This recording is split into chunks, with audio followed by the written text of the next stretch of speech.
ये तुम अपने आप जान जाओगे। अगर तुम सीखना ही चाहते हो तो मैं तुम लोगों को ब्रायर पैच में ले जाऊंगा। ये वो जगह है जिससे लोग बचते हैं। मैं तुम्हें उस जगह पर ले जाऊंगा जहां जाने में ज्यादातर लोगों को डर लगता है। अगर तुम मेरे साथ जाओगे तो तुम्हारे मन से पैसे के लिए काम करने का ख्याल निकल जाएगा। इसके बजाय तुम ये सीखोगे कि पैसे से कैसे काम लिया जा सकता है। अगर हम आपसे सीखने के लिए तैयार होते हैं तो हमें क्या मिलेगा? मैंने पूछा। वही जो ब्रायर रैबिट को मिला था, अमीर डैडी ने कहा। टार बेबी से आजादी। क्या ऐसा कोई ब्रायर पैच होता है? मैंने पूछा। हां, डर और लालच ही ब्रायर पैच हैं। अपने डर से पीछा छुड़ाकर, अपने लालच का सामना करके, अपनी कमजोरियों और जरूरतों को पहचान कर ही हम बाहर निकलने के रास्ते तक पहुंच सकते हैं। और बाहर निकलने का रास्ता हमारे दिमाग से होकर गुजरता है, सही विचारों यानी थॉट्स को चुनने से। विचारों को चुनने से? माइक ने आश्चर्य से पूछा। हां, इस विचार को चुनकर कि हम क्या सोचेंगे, बजाय इसके कि हम अपनी भावनाओं में बहकर लगातार रिएक्ट करते रहें। सुबह उठने और काम पर जाने से ही आपकी प्रॉब्लम नहीं सुलझ जाती, क्योंकि बिल चुकाने के लिए पैसा न होने का डर आपको सताता रहेगा। सोचने से आपको खुद से एक सवाल पूछने का समय मिलता है। इस तरह का सवाल कि क्या इस प्रॉब्लम का सबसे बढ़िया सॉल्यूशन इस पर और ज्यादा मेहनत करना है? ज्यादातर लोग इतनी बुरी तरह घबराए हुए होते हैं कि वे खुद को आपको असली बात नहीं बताते हैं कि उन पर डर हावी हो रहा है, और नतीजा यह निकलता है कि वे सोच ही नहीं पाते। इसके बजाय वो दरवाजे से बाहर दौड़ लगा देते हैं। टार भी हावी हो जाता है।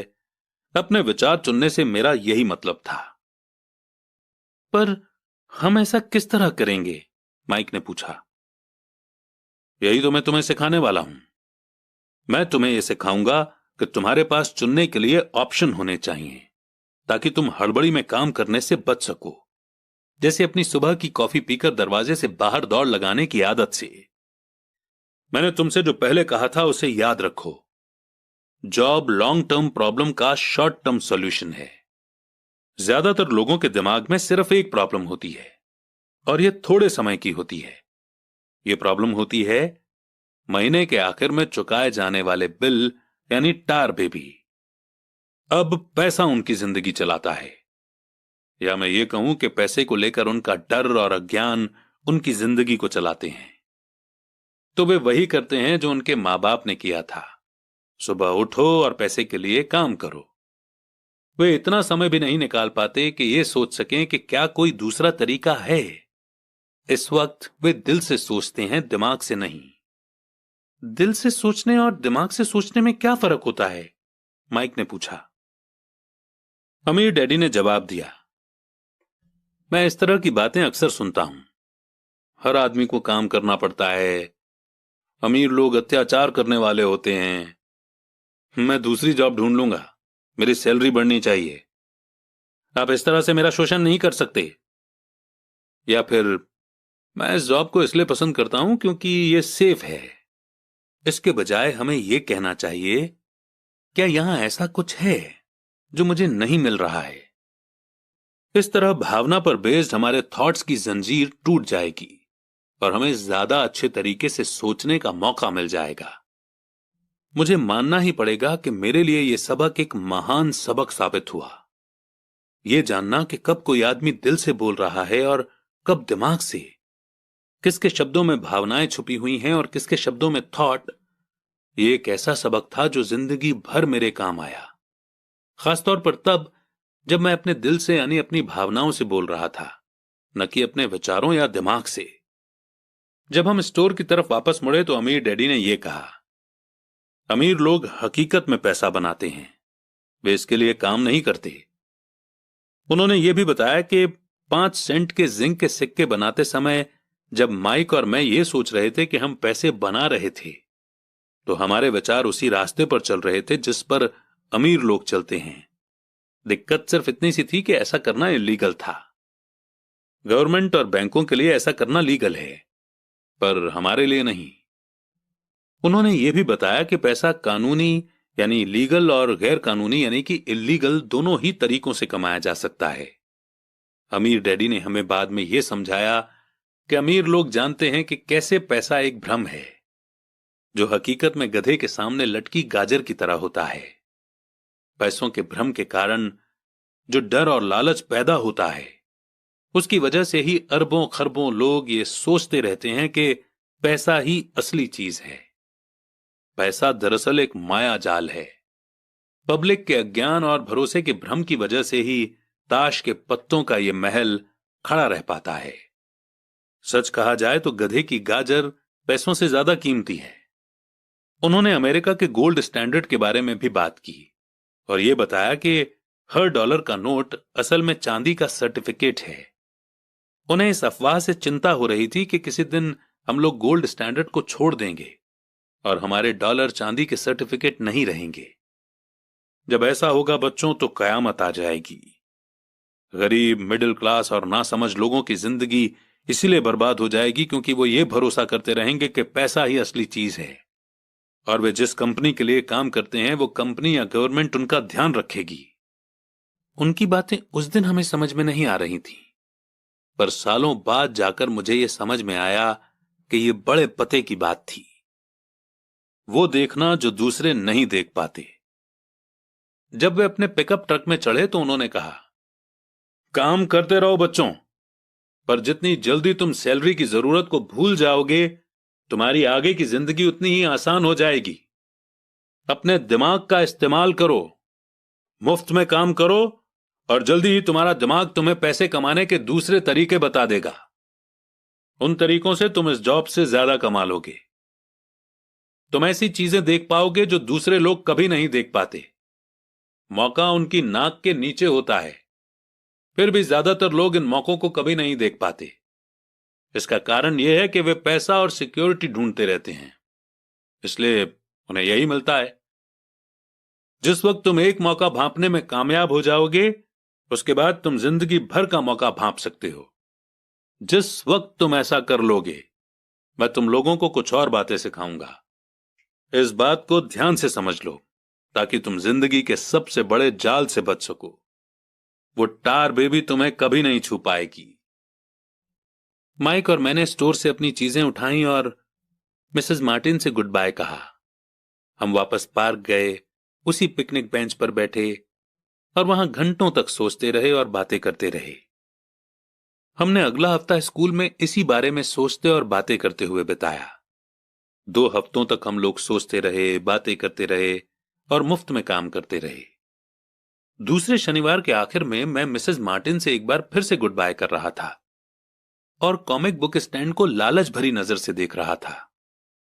हर शनिवार 30 सेंट न मिलने में सबसे दुख की बात यह थी कि मेरे पास कॉमिक्स खरीदने के लिए बिल्कुल भी पैसे नहीं होते थे। अचानक जब मिसेस मार्टिन मुझे और माइक को गुड बाय कर रही थीं, मैंने उन्हें एक ऐसा काम करते हुए देखा जो इसके पहले कभी नहीं देखा था। मेरा मतलब है कि मैंने इसके पहले उन्हें ऐसा करते देखा तो था, पर उस पर कभी ध्यान नहीं दिया था। मिसेस मार्टिन ने कॉमिक्स के पहले पेज को आधा काटा और उसे संभालकर अपने पास रख लिया। बाकी की बुक को उन्होंने एक बड़े से ब्राउन कार्डबोर्ड के डिब्बे में डाल दिया। जब मैंने उनसे पूछा कि वे इन कॉमिक्स का क्या करती हैं, तो उन्होंने कहा कि मैं उन्हें फेंक देती हूं। जब वो नई कॉमिक्स लाता है तो मैं ऊपर के आधे कवर को क्रेडिट के लिए कॉमिक बुक डिस्ट्रीब्यूटर को दे देती हूं। वो 1 घंटे में आने ही वाला है। माइक और मैंने 1 घंटे तक इंतजार किया। जल्दी ही वो डिस्ट्रीब्यूटर आया और मैंने उससे पूछा कि क्या हमें कॉमिक्स मिल सकती हैं। इस पर उसने जवाब दिया कि आपको मिल सकती हैं अगर आप इस स्टोर में काम करते हैं और अगर आप ये वादा करें कि आप उन्हें नहीं बेचेंगे। हमारी पार्टनरशिप एक बार फिर कायम हो गई थी। माइक की मम्मी ने बेसमेंट में हमें एक खाली कमरा दे दिया जो उनके किसी काम नहीं आता था। हमने उसकी सफाई करके उसमें सैकड़ों कॉमिक्स जमा कर ली। जल्दी ही हमारी कॉमिक्स लाइब्रेरी लोगों के लिए खोल दी गई। माइक की छोटी बहन को पढ़ने का बहुत शौक था, इसलिए हमने उसे अपना लाइब्रेरियन बना दिया। लाइब्रेरी में आने और कॉमिक्स पढ़ने के लिए वो हर बच्चे से 10 सेंट लेती थी। स्कूल खत्म होने के बाद हर दोपहर 2:30 से 4:30 बजे तक लाइब्रेरी खुलती थी। पड़ोस के बहुत से बच्चे इसके कस्टमर बन गए थे और वे जितनी कॉमिक्स पढ़ना चाहते थे 2 घंटे में पढ़ सकते थे। ये उनके लिए बढ़िया सौदा था, क्योंकि एक कॉमिक्स की कीमत 10 सेंट होती थी और 2 घंटे में वे 5 या 6 कॉमिक्स पढ़ लेते थे। माइक की बहन लौटते समय बच्चों की तलाशी लेती थी और ये देख लेती थी कि वे अपने कपड़ों में कॉमिक्स छुपाकर तो नहीं ले जा रहे हैं। वो इस बात का रिकॉर्ड भी रखती थी कि हर रोज कितने बच्चे आए, उनका नाम क्या था और उनके सुझाव क्या थे। माइक और मुझे 3 महीने तक हर हफ्ते एवरेज में $9.5 का फायदा हुआ। हमने उसकी बहन को हर हफ्ते $1 का पेमेंट किया और उसे मुफ्त में कॉमिक्स पढ़ने का फायदा भी दिया। हालांकि वो कॉमिक्स कभी कभार ही पढ़ती थी, क्योंकि वो हमेशा ही अपनी पढ़ाई में लगी रहती थी। माइक और मैं डील के मुताबिक हर शनिवार स्टोर में काम करते रहे। साथ ही हम अलग अलग दुकानों से कॉमिक्स इकट्ठी करते रहे। हमने वादे के मुताबिक कॉमिक्स नहीं बेची थीं। जब कोई कॉमिक फट जाती थी तो हम उसे जला देते थे। हमने इसकी एक ब्रांच खोलने की भी कोशिश की, लेकिन हमें माइक की बहन की तरह मेहनती और भरोसेमंद लाइब्रेरियन नहीं मिला। बहुत कम उम्र में ही हमने ये जान लिया था कि अच्छे स्टाफ को खोजना कितना मुश्किल होता है। लाइब्रेरी खुलने के 3 महीने बाद हमारी लाइब्रेरी में एक प्रॉब्लम आ गई। दूसरे मोहल्ले के कुछ गुंडे अंदर घुस आए और उन्होंने झगड़ना शुरू कर दिया। माइक के डैडी ने सुझाव दिया कि हम अपना बिजनेस अब बंद कर दें। तो इस तरह हमारा कॉमिक्स का धंधा बंद हो गया और हमने कन्वीनियंस स्टोर पर हर शनिवार काम करना भी बंद कर दिया। फिर भी अमीर डैडी एक्साइटेड थे, क्योंकि उनके पास ऐसी बहुत सी नई बातें थीं जो वे हमें सिखाना चाहते थे। वे खुश थे, क्योंकि हमने उनके पहले सबक को इतनी अच्छी तरह से सीख लिया था। हमने ये भी सीख लिया था कि पैसे से अपने लिए काम कैसे करवाया जाता है। स्टोर में काम करने के बदले पैसा नहीं मिलता था, इसीलिए हमें मजबूरन अपनी इमेजिनेशन पर जोर डालना पड़ा ताकि हम पैसा कमाने का कोई दूसरा तरीका ढूंढ सकें। कॉमिक्स लाइब्रेरी हमारा अपना बिजनेस था। हमारा पैसा हमारे कंट्रोल में था और हम किसी मालिक के मोहताज नहीं थे। इसमें सबसे अच्छी बात यह थी कि हमारे बिजनेस से हमें तब भी पैसा मिलता था जब हम वहां खुद मौजूद नहीं होते थे। उस समय हम पैसे के लिए काम नहीं करते थे, बल्कि हमारा पैसा हमारे लिए काम करता था। ज्यादा सैलरी देने के बजाय अमीर डैडी ने हमें इतनी बढ़िया एडवाइस दे दी थी। और इसी के साथ ये बेहद इंपॉर्टेंट चैप्टर यहीं पर समाप्त होता है।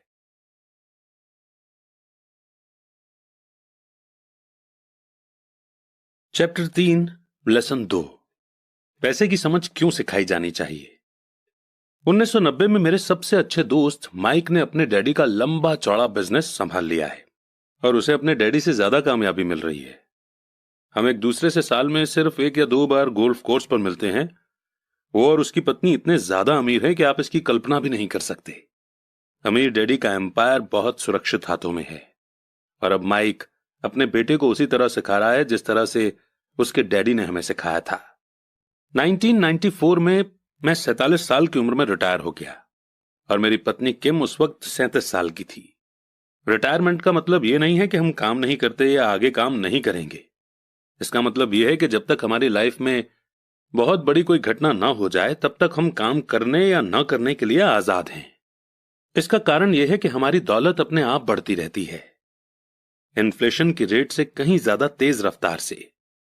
मुझे लगता है कि आजादी इसी को कहते हैं।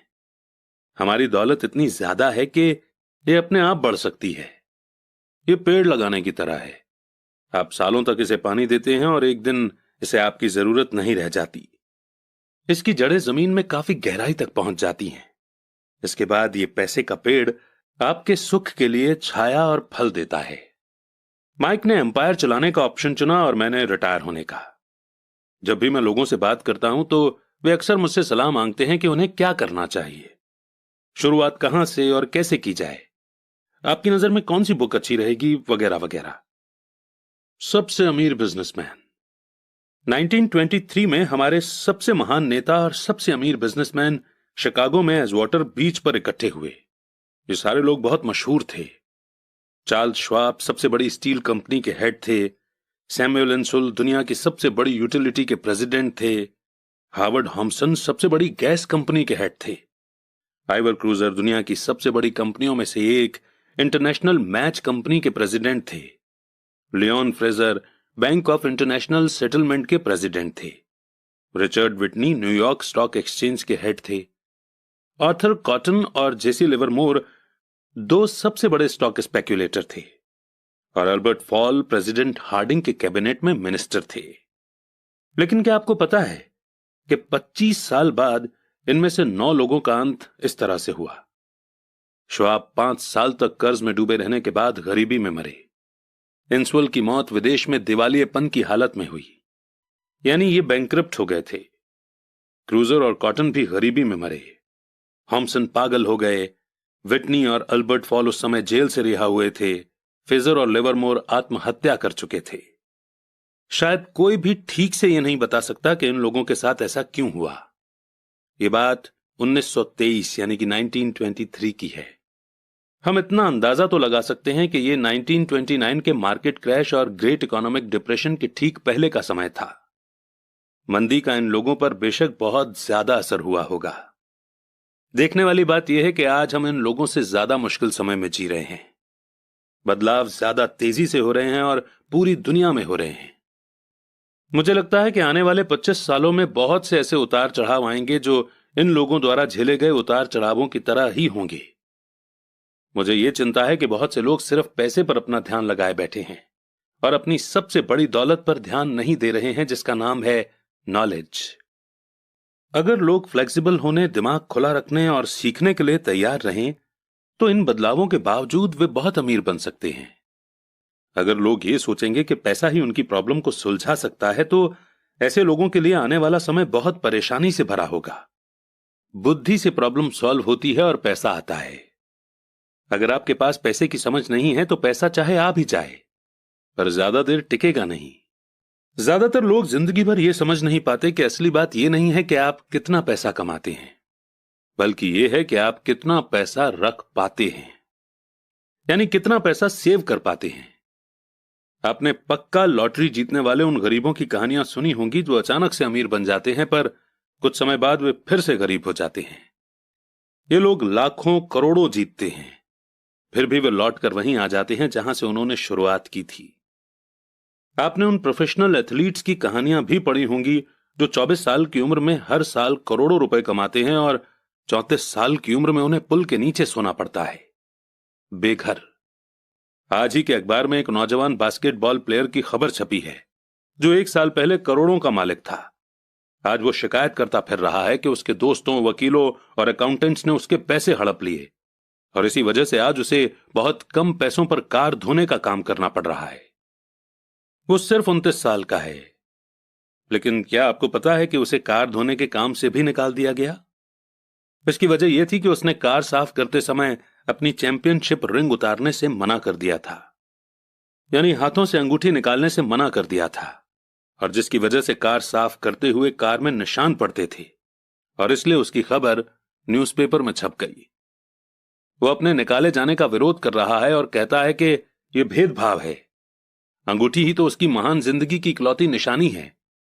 उसका कहना है कि अगर आप उसकी अंगूठी उतरवा लेंगे तो उसके पास जिंदा रहने का कोई सहारा नहीं बचेगा और वो मर जाएगा। 1997 में मैं ऐसे बहुत से लोगों को जानता हूं जो नए नए करोड़पति बन रहे हैं। एक बार फिर यह 1920 के बूम वाले दशक की याद दिला देता है। हालांकि मैं खुश हूं कि इतने ज्यादा लोग अमीर बनते जा रहे हैं, पर मैं उन्हें चेतावनी देना चाहता हूं कि लंबे समय में यह इंपॉर्टेंट नहीं है कि आपने कितना पैसा कमाया, बल्कि इंपॉर्टेंट यह है कि आपने कितना पैसा सेव किया और आपने कितनी पीढ़ियों तक उस पैसे को सेव करके रखा। तो जब लोग मुझसे पूछते हैं कि हम किस तरह शुरू करें या मुझे बताइए कि जल्दी अमीर कैसे बना जा सकता है, तो वे मेरे जवाब से बहुत निराश होते हैं। मैं उनसे सिर्फ यही कहता हूं जो मेरे अमीर डैडी ने मुझसे बचपन में कहा था, अगर तुम अमीर बनना चाहते हो तो तुम्हारे पास पैसे की समझ होनी चाहिए। जब भी मैं अमीर डैडी से मिलता था ये थॉट, ये विचार मेरे दिमाग में हर बार भर जाता था। जैसा मैंने कहा कि मेरे पढ़े लिखे डैडी हमेशा किताबें पढ़ने के फायदे बताते रहते थे, दूसरी तरफ मेरे अमीर डैडी फाइनेंशियल नॉलेज या पैसे की समझ डेवलप करने पर भी जोर देते थे।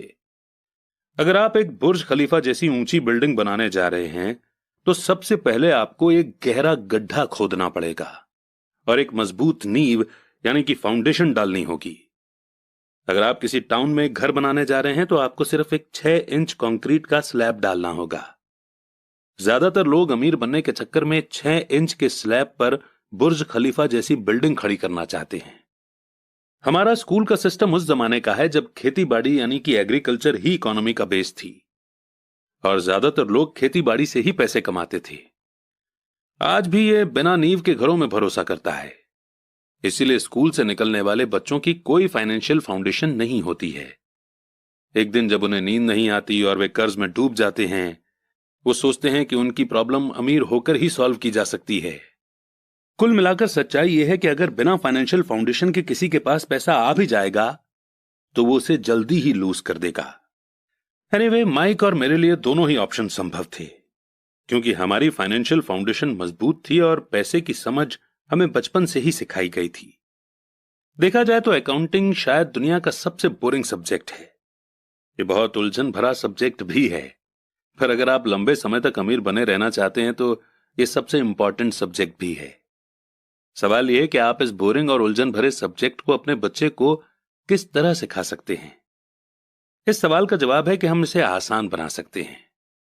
अमीर डैडी ने माइक और मेरे लिए एक मजबूत फाइनेंशियल फाउंडेशन डाली थी। क्योंकि हम छोटे बच्चे थे, इसलिए उन्होंने हमें सिखाने का एक आसान तरीका निकाला। सालों तक वे सिर्फ ड्राइंग बनाते रहे और उनके साथ शब्दों का इस्तेमाल करके हमें समझाते रहे। जब माइक और मैंने उन आसान डायग्राम की मदद से इकोनॉमिक टर्म्स और पैसे के खेल को समझ लिया था, तो इसके कई सालों बाद अमीर डैडी ने नंबर को जोड़ना शुरू किया। आज माइक को जितने अकाउंटिंग एनालिसिस की जरूरत है, वो उससे भी कहीं ज्यादा मुश्किल एनालिसिस कर सकता है। उसके पास बहुत बड़ा एम्पायर है। मैं इतना ज्यादा कॉम्प्लेक्स एनालिसिस नहीं करता क्योंकि मेरा एम्पायर छोटा है, पर हम दोनों की ही फाउंडेशन आसान थी। आगे आने वाले चैप्टर में मैं आपके सामने वही आसान से ड्राइंग बनाऊंगा जो माइक के डैडी ने हमारे लिए बनाए थे।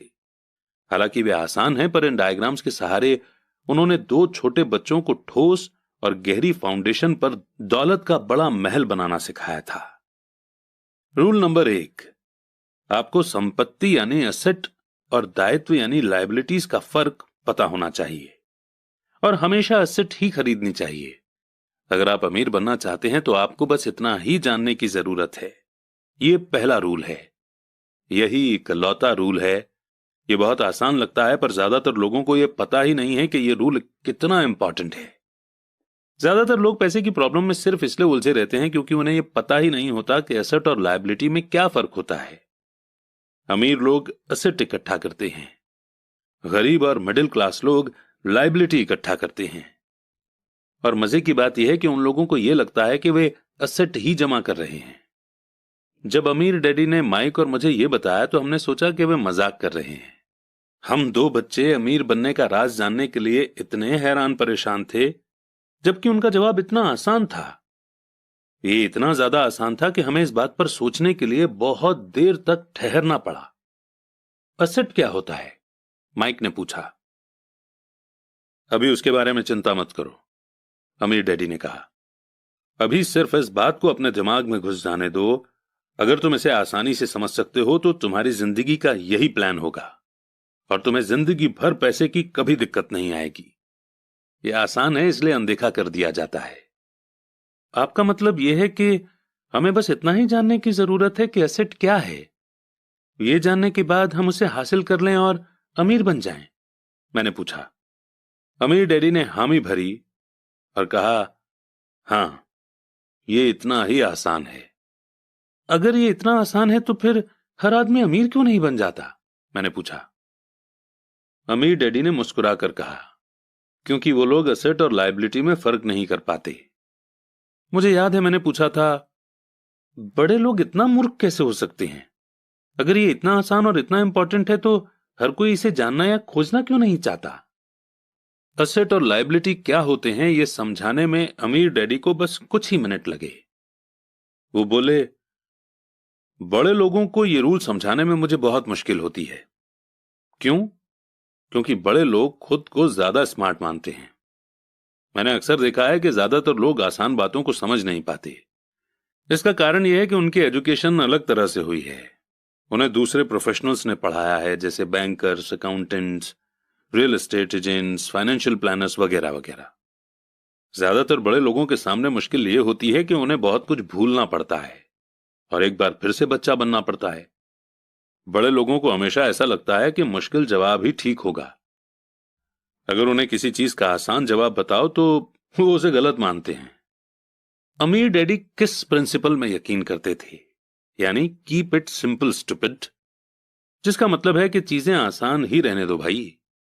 इसलिए वे हम दो छोटे बच्चों के लिए लेसन को आसान बनाते थे और इस तरह उन्होंने हमारी पैसे की फाउंडेशन को ज्यादा मजबूत बना दिया। तो दिक्कत या उलझन किस बात से आती है, या इतनी आसान चीज किस तरह से मुश्किल बन जाती है? कोई ऐसा एसेट क्यों खरीदता है जो असल में लायबिलिटी होती है? और इसका जवाब हमें अपनी बेसिक